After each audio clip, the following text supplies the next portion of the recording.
The Age of Imperialism, looking at the Spanish-American War and World War I, with Mr. Review.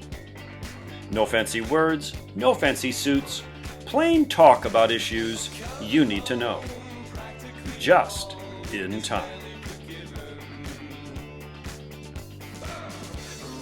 Thomas Paine wrote, "The cause of America is the cause of mankind." But when America spreads its ideals, is it benign or exploitation, or something in between? Let's take a look at American imperialism. Imperialism.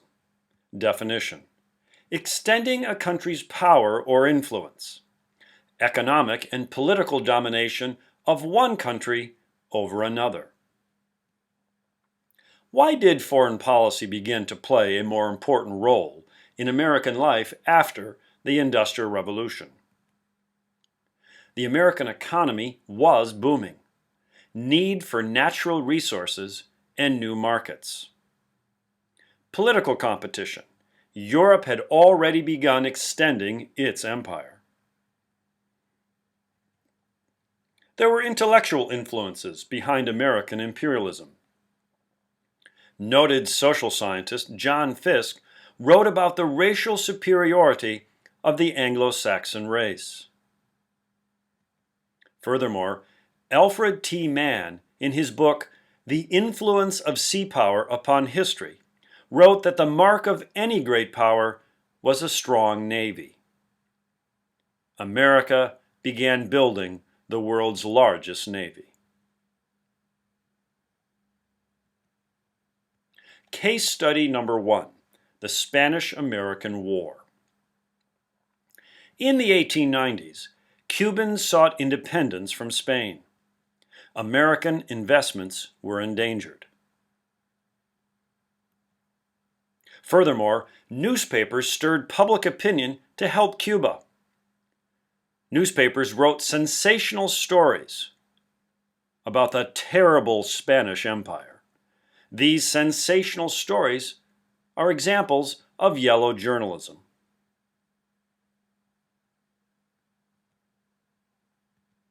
The United States also intercepted the Delaune letter. It showed Spanish contempt towards the United States. It embarrassed President McKinley. Americans were outraged. The American battleship Maine was sunk off the Cuban coast. Spain was blamed.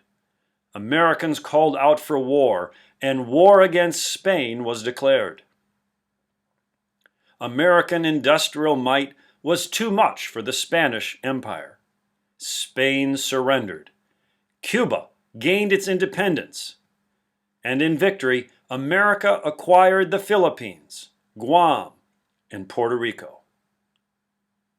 The American Empire was born. American victory emboldened U.S. foreign policy. President Roosevelt added his own corollary to the Monroe Doctrine.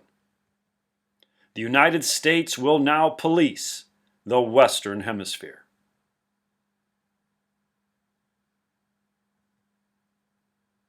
Let's take a look at 3 clear U.S. foreign policy options as they emerged in the early 20th century.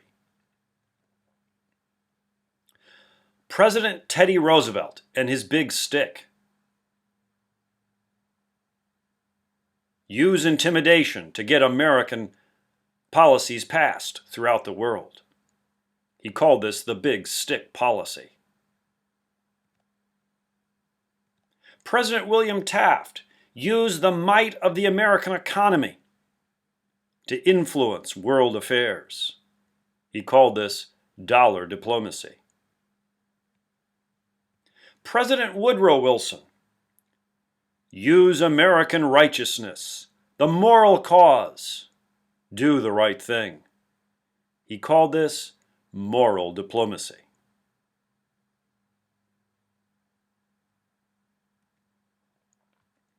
Case study number 2, World War I. The assassination of Archduke Franz Ferdinand in June of 1914 sparks a world war to break out in Europe. The Triple Alliance, Germany, Austria-Hungary, and Italy. The Triple Entente, England, France, Russia, wage a most ferocious war. The United States stays neutral. None of our business, we said.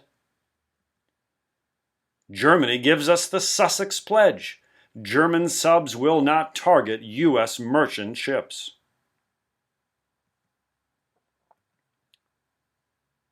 U.S. public opinion, however, was fired up by the German U-boat sinking of the Lusitania. And when the United States intercepted the Zimmermann telegram, it showed a Germany willing to support a Mexican invasion of the United States. Public opinion was brewing against Germany. U.S. neutrality was further complicated by the Russian Revolution of 1917.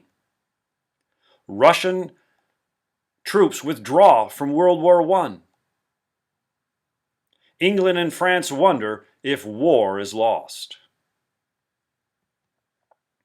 When German U-boats began sinking American ships, there was only one option for the United States. The United States declares war on Germany April 6, 1917.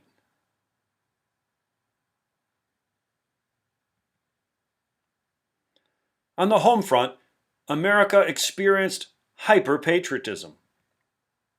Here are a few examples. Committee on Public Information was formed. Pro-American propaganda spread throughout the country. Americans began buying war bonds. Billions of dollars were raised for the war effort. American conscription began. A draft, using a lottery. 3 million men serve in the war. Supreme Court cases like Schenck versus the United States. The court punishes speech that protests the war.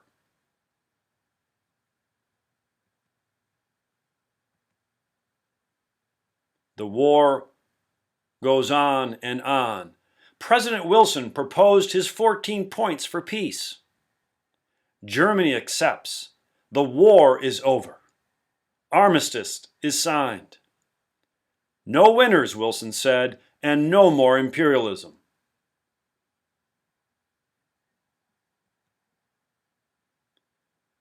But when the victors met in Versailles, peace? The Treaty of Versailles? Wilson's 14 points are forgotten. Germany is blamed, and they are forced to pay reparations. Trust is lost. American interests endangered. Imperialism. Today? What should the United States do to promote its own interests? How do we protect our interests? More importantly, how do we restore trust in the American ideals? Case study number 3. Can trust ever be restored? Is the cause of America still the cause of mankind? What should our foreign policy be?